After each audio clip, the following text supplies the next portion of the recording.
우찌무라 간조 전집 제9권 제33부 의인의 두 번째 녹음 제34부 문명의 첫 번째 녹음.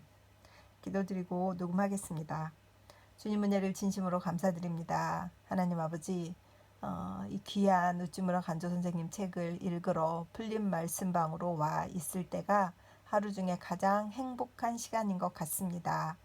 귀한 리딩을 읽으면서 감동도 하고 화도 나고 또 사람들에게 답답함이 있기도 하고 또 그것이 바로 제가 아닌가 하고 비추어 볼 때도 많이 있습니다.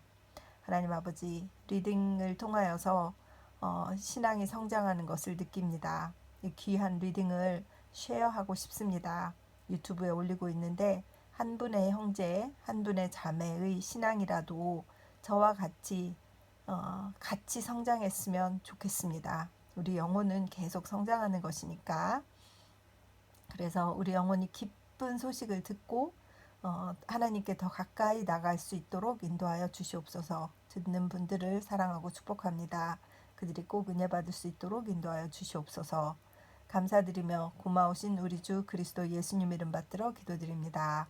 아멘. 오늘은 소수 의인의 세력. 그리스도의 산상수훈은 우리가 늘 들어왔지만 나는 오늘 그 가운데서 5장 13절 이하 몇 절을 읽고 그리스도의 참뜻이 어디 있는가를 곰곰이 생각하여 보고 싶다.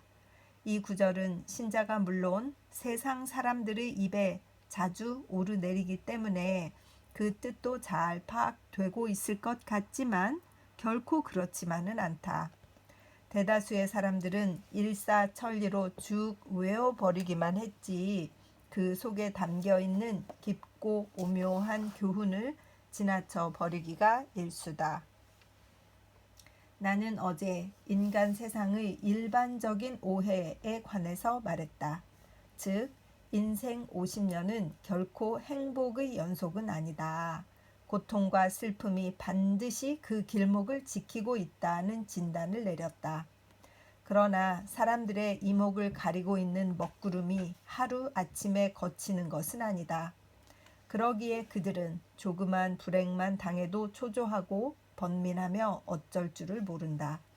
그러다가 점점 더 깊이 재해에 말려들어간다. 사회개혁이란 것에 대해서도 요즘 사람들은 크게 오해하고 있는 것 같다. 크리스천들조차 역시 같은 오해에 빠져들고 있다.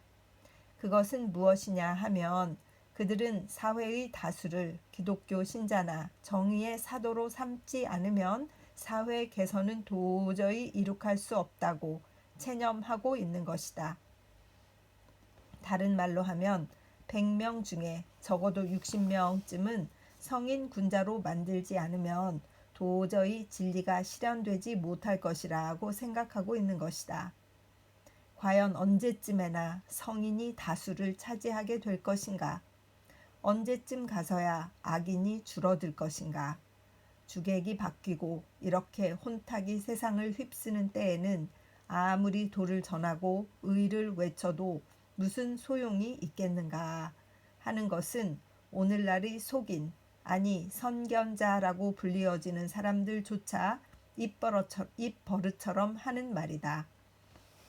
그러나 이러한 탄식에 과연 우리도 동감해야 하는가?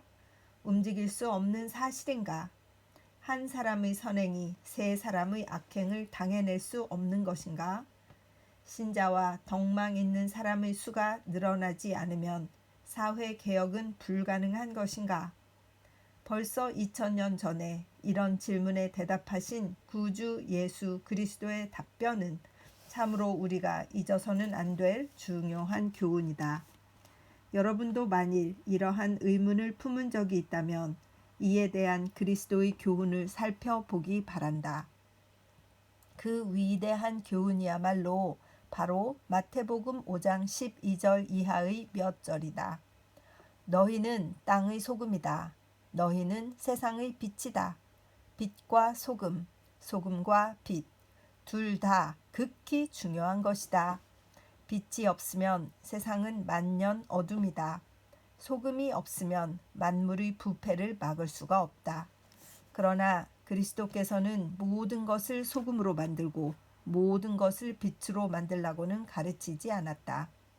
부패를 막는 소금의 양과 부패물, 그것의 양과는 언제나 균형을 이루고 있지 않다.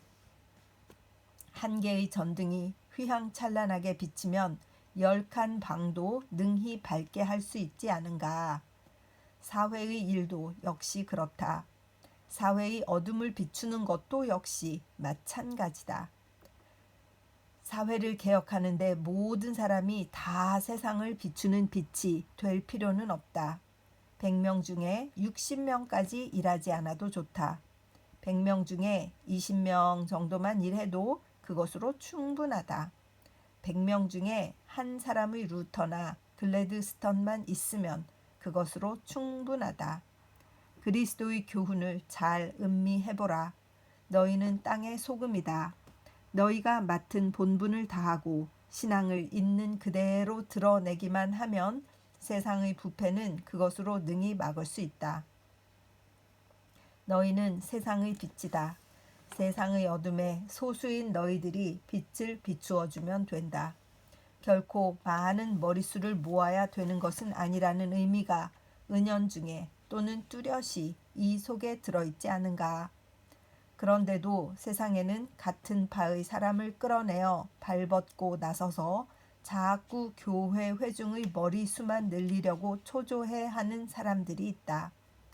이 사람들은 그야말로 성서를 읽기는 하면서도 성서의 뜻을 모르는 사람들이다. 우리가 50명, 아니 때에 따라서는 겨우 10명의 힘으로 1000만 명의 부패를 막을 수 있다고 말하면 그들은 혀를 내두르면서 우리의 대담성에 놀랄지도 모르지만 그러나 결코 놀랄 일이 아니다. 미국은 크리스티안덤, 기독교 국가이지만 이는 반드시 다수인이 크리스천이라는 뜻은 아니다. 교회의 소금과 빛이 되고 있는 사람은 그 가운데서 겨우 8명 또는 5명 아니면 더 내려가서 1~2명 정도다.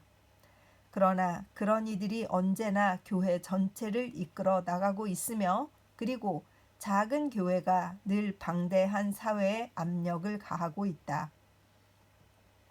또 미국에는 민주당 데모크래트와 공화당 리퍼블리칸이라는 두 2대 정당이 있으나 유감스럽게도 이 두 정당은 자기네 편의 이익에만 치우치고 있다.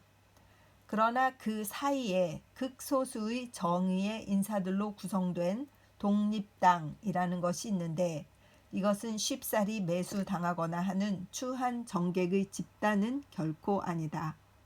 언제나 앞에서 말한 두 당의 중재자, 메디에이터가 되고 천칭이 되어 꼭 알맞게 경중을 가려 승패를 좌우하고 있다.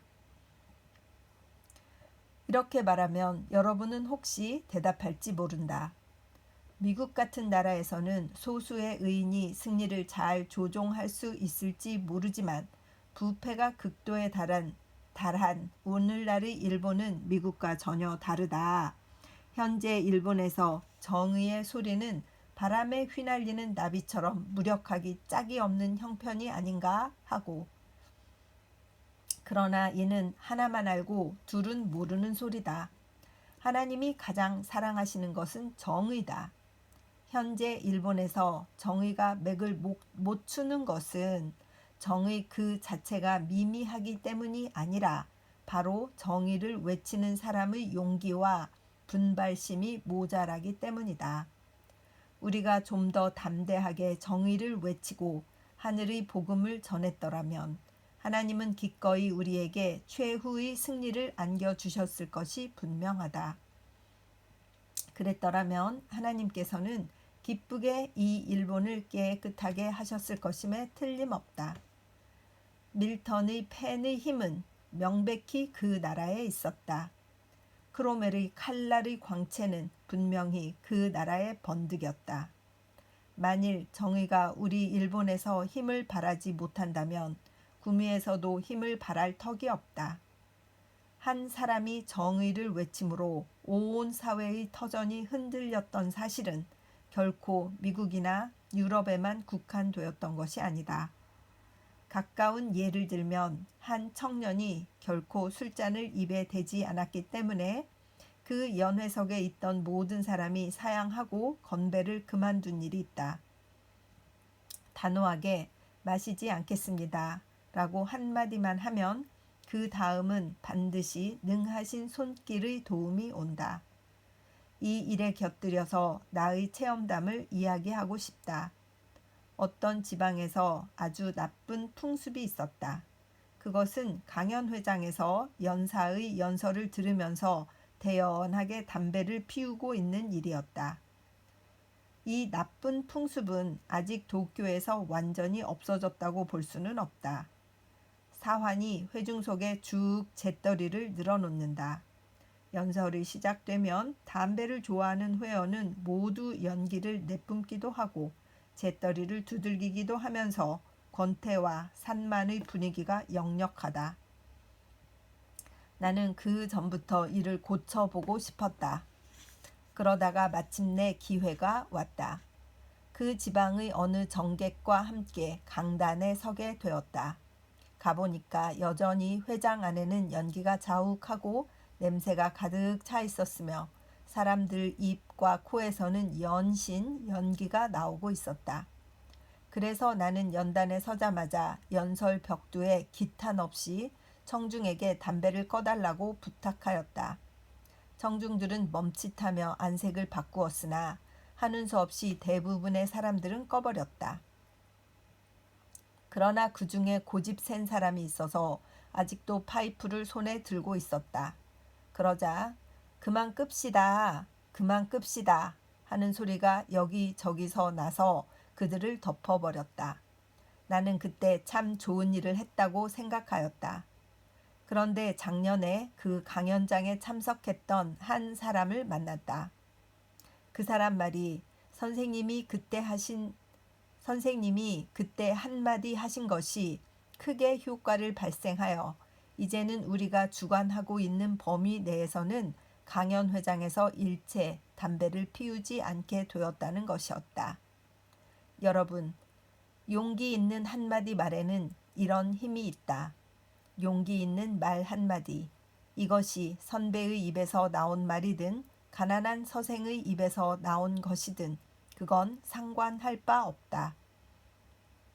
오직 떳떳하게 할 말을 하고 그대로 실천만 해나가면 하나님께서는 반드시 끝까지 도와주실 것이다.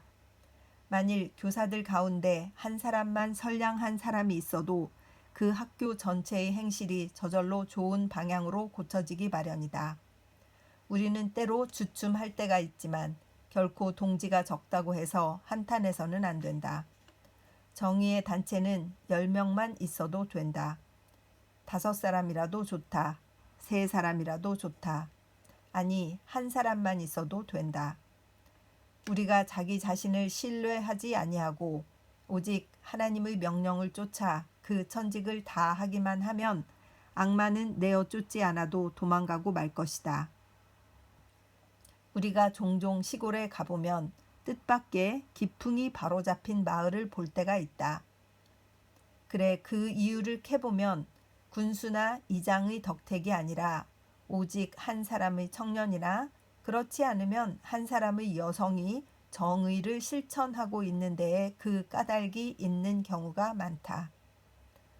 거짓말을 하지 말라는 카알라일의 한마디 말이 영국의 2700만 국민에게 감화를 끼쳤다. 이것을 모르고 다만 다수인의 찬성과 동정만 기대하는 것은 어리석은 자의 꿈에 불과하다. 우리가 이렇게 논하면 어떤 사람들은 코웃음을 친다. 그것은 기대할 수 없는 소리라고 비평한다. 과연 그럴까? 칼빈 같은 이도 세상에서 구원받을 자는 소수일 것이라고 말하지 않았는가? 미국 같은 나라도 교회 회원 명부에 올라가 있는 신자의 수는 겨우 20% 정도밖에 안 되고 참된 신자는 거기서 또 20%도 채 못 되는 형편이다. 그러나 오늘날 우리 일본에서 참된 기독교 신자가 다수를 차지하게 될 때는 언제일까? 그리고 그런 소망은 장래에 성취될지 극히 의심스럽다. 한마디 더 할 것은 선인이 다수를 차지하는 세상은 시련의 세상은 아니라는 사실이다. 성인 군자가 많으면 그것은 결코 우리의 심신을 단련하는 장소가 되지 못한다. 그런 훌륭한 곳은 미래의 왕국과 하나님의 보좌에나 있지 이 세상에서 우리가 바랄 것은 아니다. 현세란 의로운 사람과 성결한 사람이 욕을 얻어먹고 짓밟히는 수라장이다. 현세란 뇌물을 먹는 자나 호색하니 날뛰는 유흥장이다. 그러나 이것이 현세의 재미있는 점이다. 이렇기 때문에 용감하게 싸울 힘이 우리에게 생겨나는 것이다. 동지들의 단합. 나는 얼마나 이 말에 속아왔는지 모른다. 다수를 의지한다는 것은 결코 기독교 신자의 특성이 될 수 없다. 우리는 바울을 본받자, 루터를 본받자. 바울이나 루터의 음성은 확실히 로마나 독일 전 국민의 그것보다 위대했다. 동지 여러분, 만일 하나님의 사업을 돕고 싶거든 원컨대 이 강연회에 모인 50명을 한 무리로 삼고 분투해주기 바란다. 정의로운 한 무리의 세력은 확실히 사회의 부패를 뿌리채 뽑아버릴 수 있다. 여러분은 자기 개인의 평안을 얻기 위하여 이 모임에 나온 것은 결코 아닐 것이다. 크리스천으로서 큰 책임을 다하기 위하여 왔을 줄 믿는다. 여러분은 국민을 위하여, 하나님을 위하여 그 몸을 바칠 준비를 갖추려고 일부러 왔으리라고 나는 믿는다. 과연 그렇다면 나는 여러분에게 정성스럽게 그리스도의 산상수훈을 드린다. 산상수훈, 이것을 살리고 죽이는 것은 바로 여러분의 두 어깨에 달려 있다. 1901년 11월 성서지 연구.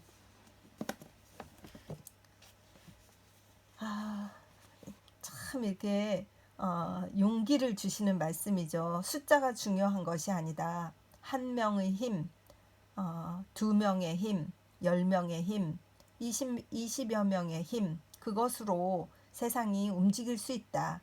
다만 네가 정의롭기만 하다면, 다만 당신의 뜻이 진정 이 하나님의 사업을 돕고 싶은 그런 열정이 있다면 할 수 있다라고 하는 이런 말씀이 지금 현 세대 우리에게 얼마나 필요한가 이런 생각이 듭니다. 뉴질랜드는 다소 잘 정비된 나라라는 평을 받고 있는 나라이지만 들여다보면 여기도 문제가 많이 있다. 저는 그런 생각이 듭니다. 특별히 제가 전에도 한번 강조한 적이 있는데 도둑이 많아요. 좀도둑. 그래서 가게에 들어가서 물건을 훔치는 사람들이 많고 아이들도 훔치는 것에 전혀 거리낌을 느끼지 않는 아이들이 꽤 많이 있어요. 그리고 아이들이 그것을 도둑질을 했을 때 적어도 우리의 상상으로는 부모들이 알면 아이들을 혼내고 하지 말라고 해야 되잖아요. 여기는 같이 해요. 이것이 없어지지 않으면 이게 부패잖아요. 큰 썩음은 아니라고 할 수 있을지 모르나 이 군데군데 썩어가는 이 부패. 남의 것은 가져와도 돼. 남의 것을 가져다 내가 쓰면 돼. 그걸 훔쳐다가 팔아서 그 돈으로 그 마리화나도 하고 메산페타민 그 드락도 하고 막 여기는 집에서 막 그걸 만들어서도 이렇게 주사하고 막 그러거든요. 그런 사람들이 있어요. 그런 분들이 병원에 또 이제 그 자기가 주사기를 소독된 걸 쓰지 않아 가지고 팔에 염증이 생겼다고 치료받으러 와요. 그러니까 저희는 그걸 또 치료를 해줘야 돼요. 그리고요, 항생제 주고 그거 다 공짜예요. 이걸 보면서 저는 답답함을 느낍니다. 이 나라에도 크리스천들이 와서 영국에서 청교도의 정신으로 와서 이 나라를 개척을 하고, 물론 뭐 원주민과 싸우고 원주민들에게서 땅을 뺏고 하는 문제들이 있었지만, 그래도 순수한 젊은이들이 많이 와서 이 나라를 살기 좋게 만든 건 사실이라고 해요. 그래서 부시밖에 없었는데, 그러니까 밀림이라고 하긴 그렇고, 자연림이 너무, 그러니까 막 엉켜 있던 땅들을 다 불을 질러 가지고 거기를 다 잔디를 심어서 양과 소를 키우는 그런 농업을 하고 있거든요. 그렇기 때문에 원주민들은 자기 땅을 뺏어간 백인들이나 이민 온 아시안이나 이민 온 뭐 중국인이나 뭐 다른 나라 사람들이, 인도 사람들, 이런 사람들이 열심히 사업을 하고 이러면 기분이 나쁜 거예요. 그래서 그냥 훔쳐가요. 적어도 한국은, 일본도 그렇고, 뭐 한민족이라는 사상이 뚜렷하니까 그래도 계몽이 잘 되고 교육이 잘 되고 사람들이 깨어 있고 이런 게 잘 되고 있는 게 굉장히 좋다는 생각이 듭니다. 그래서 교회에서 정신을 차리기만 하면, 그리고 교회의 진정한 지도자가 있고 깨어 있는 크리스찬들이 있기만 하면 얼마든지 해나갈 수 있다고 저는 믿고 있어요. 그래서 그런 지도자들, 젊은이들이 많이 나오기를 우리가 다 같이 기도해야 되겠다, 이런 생각을 합니다. 문명 읽겠습니다.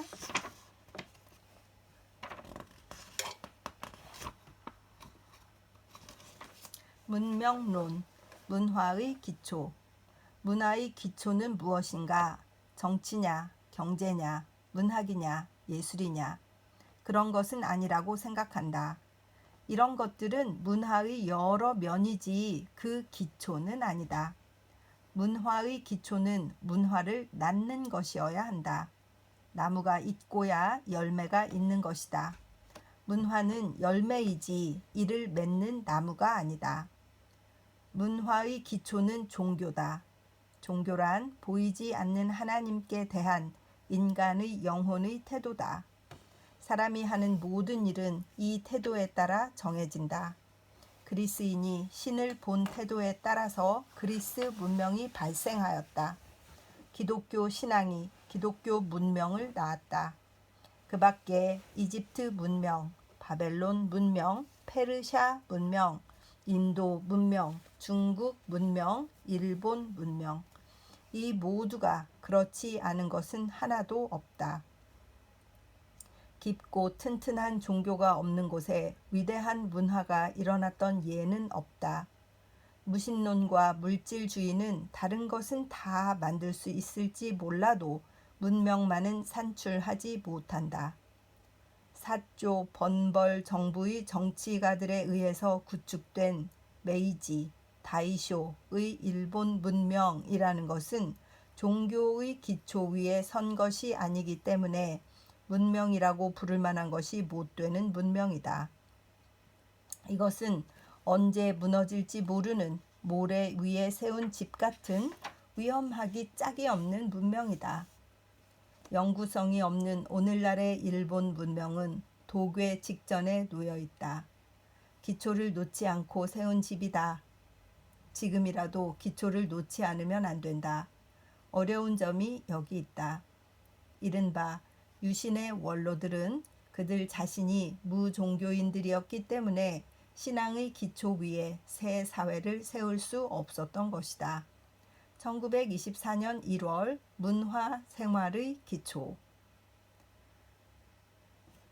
신세기를 맞이함. 20세기가 도래하였다. 나는 반가이 이를 맞이한다. 나는 그것이 어떤 세기가 될지 모른다. 그러나 여기 대해서 단 한 가지 아는 것은 지나간 세기의 연속이며 다 같이 진보의 세기라는 사실이다. 역사는 그 대세가 결코 거꾸로 흐르지는 않는다. 20세기는 과거 6천년 동안의 인류의 고투의 결과를 무로 돌리고 마는 세기가 아닌 것만은 확실하다. 진보란 물론 진리의 진로를 말한다. 행복의 증진, 지식의 보급, 자유의 확장, 정의의 승리, 이런 것은 모두 진보의 현상이다. 새 세기가 다가왔다고 해서 인류가 기차를 타지 않고 걸어 다니지는 않을 것이다. 또 책을 불살라 버리고 검을 휘두르지는 않을 것이다. 또는 입헌 정치를 폐지하고 군주 독재 정치로 되돌아가지는 않을 것이다. 또는 도덕과 종교를 버리고 폭력과 사기를 일삼지는 않을 것이다. 세상에는 수정 시대가 되돌아올 것을 예언하는 사람이 있으나 나는 단연코 그런 설에는 찬성하지 않는다. 아직 개척할 여지가 있는 아시아 대륙이 있다. 그 서북부 1340만 평방마일은 러시아인의 손에 의해 인류의 행복한 거주지로 바뀌어 가고 있다. 송화강 연안의 60만 평방마일에 걸친 만주 옥토는 금세기 중에 일대 농원으로 바뀔 것이다. 중국은 그대로 보존되든지 그렇지 않으면 다시 분할되든지 간에 금세기 중엽에 채 들어서기 전에 새 문명이 그 광활한 국토를 뒤덮고 철로는 여러 가닥 곤륜산을 꿰뚫고 양자강의 흐름을 가로질러 동양 사상을 그 본거지에서 부숴버리고 크로멜이나 링컨이 외치던 자유, 평등의 대의를 천산 동부와 태평양에 이르는 땅 위에 펼치게 될 것이다. 히말라야 이남의 2대 반도는 혹은 그 미신적인 불교를 배격하고 혹은 그 승려적인 바라문교를 버리고 도리에 맞고 인정에 두터운 인류적 교리를 받아들이게 될지 모른다. 터키도 만일 그 미신을 버리지 않으면 멸망할지도 모르며 페르시아도 그 어리석음을 깨닫지 못하면 나뉘고 말 것이다. 아시아도 만일 스스로 돌아서지 않으면 타자에 의해 강제로 돌아서도록 되는 지경에 빠질 것이다. 시간은 애국적 행동의 태만을 용납하지 않는다. 20세기는 아시아의 운명을 결정하는 세기가 될 것이다. 남아프리카에 새 공화국이 일어나서 흑인 대륙이 모조리 영국인의 손에 들어가지 못하도록 막아줄 것이다. 오스트레일리아에도 새 합중국이 나타나서 인류의 자유는 더 한층 다져지게 될 것이다. 남북미의 땅이 이미 자유의 낙토가 된 지 어언 100년, 이 땅이 또다시 압제자의 손에 넘어가지는 않을 것이다. 20세기는 4대륙에 걸친 자유의 번영에서부터 열리기 시작할 것이다. 20세기 초에 있어서의 반대륙의 점령에 비하면 얼마나 큰 발전인가. 20세기에는 귀족 제도가 전폐되거나 그렇지 않으면 현저하게 감쇄되고야 말 것이다. 그것은 진보란 권력의 분산과 등분을 뜻하는 것이기 때문이다. 권력이 귀족에게서 떠나 평민에게 옮겨질 때 발전이 있는 것이다. 영국과 아일랜드 두 나라의 종교개혁이나 프랑스 혁명이나 일본의 유신이나 모두 이 현상의 발로 아닌 것이 없다. 새로이 귀족 제도가 창시되는 것은 분명히 국가의 퇴보를 의미한다. 특권을 쥔 귀족의 진보는 곧 인류 전체의 퇴보에 불과하다. 20세기는 과거 60세기의 대업을 이어받아 귀족 제도를 근절하고 말 것이다. 국민 차별의 감소도 새 세기에 일어날 현상 중 하나일 것이다. 사람은 그가 품는 사상에 의하여 나누어야 하는 것이지 지리적 위치 또는 인종적 차이점에 의해 단체를 나누어야 하는 것은 아니다. 최종의 승패는 선인과 악인 사이에 결정될 것이지 한 국민과 다른 국민과의 사이에 전쟁으로 결판을 내야 하는 것이 아니다. 전 세기 말에 주장되던 애국심이란 것은 금세기가 끝날 무렵에 가서는 세상 사람의 조롱거리로 매장되고 말 것이다. 또한 사회가 요하는 다른 개혁이 있다면 토지 소유권 폐지나 통화제도 개혁이나 자본가에 대한 이익의 제한 등을 꼽을 수 있을 것이다. 그리고 1500년 동안의 투쟁 후에 노예 제도를 폐지하고 300년 동안의 유혈로서 교권과 정권을 권력자의 손에서 빼앗은 인류는 나머지 병폐와 누습도 모조리 없애버리고 말 것이다. 그러나 이를 실행하는 방법은 먼저 우리 자신을 고치는 데 있다. 총칼로 당을 맺는 방법은 다른 악습과 더불어 내버려야 하는 것이다. 20세기는 더 한층 정신적 세기가 되어야 한다. 사랑과 진리에 기초를 두지 아니한 개혁은 겉으로는 개혁같이 보일지 모르나 참된 개혁은 아니다. 참을 인은 자신을 죽여 이루어야 할 것, 살신성인. 어찌 남을 해쳐서 이룰 것이랴. 우리는 세기를 맞이하면서 일찍이 시인이 꿈꾸던 사랑의 실력을 시험해 보고 싶다. 1900년 1월 도쿄 독립잡지. 진짜 예언에 가까운 그런 말씀을 1900년에 하셔서 우리는 2000년을 경험했잖아요. 저는 2000년을 경험해서 그때 밀레니움이라고 아주 좀 야단스러웠고 막 바이러스 때문에 컴퓨터가 다 다운될 거라고 그래가지고 다운될까 안 될까 이것 때문에 1999년 12월에는 아주 온 세상이 들썩들썩 했었고 그런 것들을 경험을 했는데 그로부터 100년 전에 우찌무라 간조는 세상을 내다보면서 진보는 어떻게 될 것이다. 세상은 어떻게 변할 것이다. 그것이 잘 되려면 진정한 종교의 문화의 가치를 둔 그 문화의 발전으로 인해서 돼야 될 것이다. 이런 것들을 다 이렇게 내다보신 것이 정말 놀랍다는 생각이 들고 그 중에 좀 안타까운 것은 중국은 우찌무라 간조 선생님께서 생각하신 것처럼 그런 양자강의 흐름을 가로질러서 어떤 사상을 펼치게 되는 그런 문화로 가지 않고 공산당에 의해서 지금 이렇게 점령되어 있는 것이 좀 안타깝고 물론 그들이 경제는 오픈해서 이렇게 무역은 하고 있지만 그래도 자유가 우리가 생각하는 자유와 평등 이런 것에 대해서는 세계와 좀 동떨어진 생활을 하고 있는 것처럼 보이잖아요. 그리고 아프리카도 새 공화국이 일어나서 이렇게 됐나? 이거는 제가 모르겠는 거예요.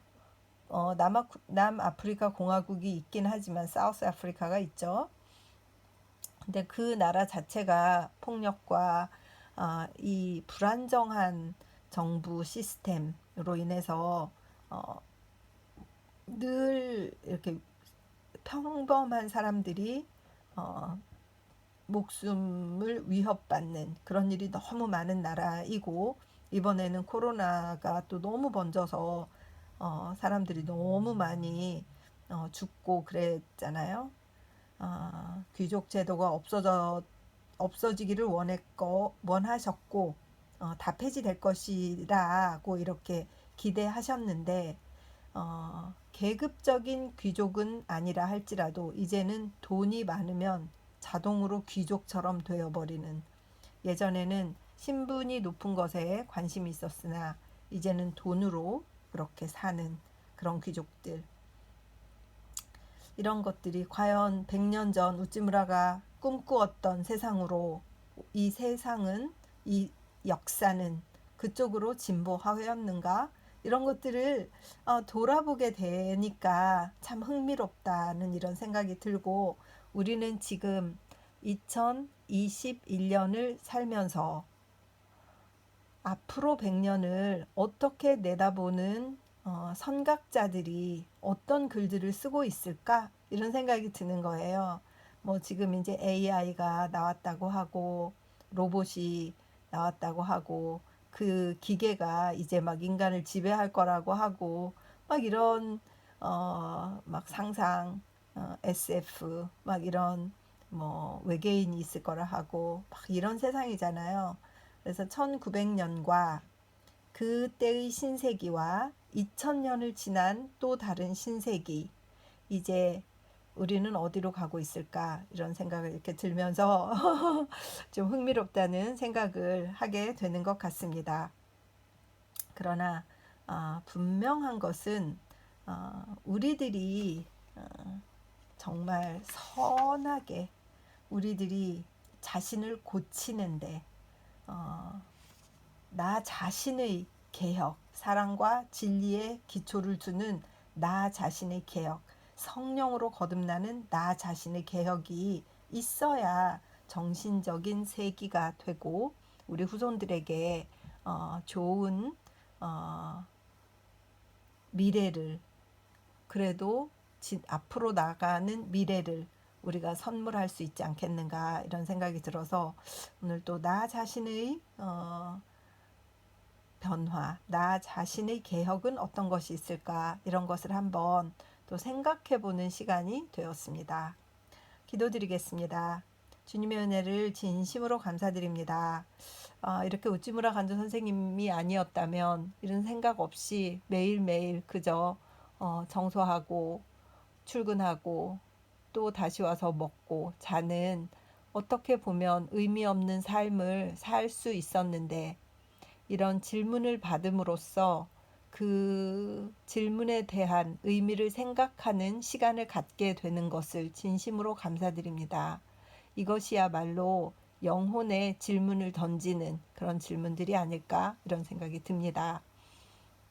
리딩을 듣는 분들도 자신들에게 자신을 개선하는 것, 자신을 개혁하는 것, 자기 스스로에게 혁명을 일으키는 것, 그 소스가 무엇일까, 어떻게 해야 될까, 이런 심각한 생각들을 함으로써 우리 한 사람이 작은 부분들을 개혁시켜 나감으로써 더 나은 미래를 후손들에게 선물할 수 있도록, 그들에게 남겨줄 수 있도록 우리가 바뀌는 귀한 경험들을 할 수 있도록 도와주시옵소서.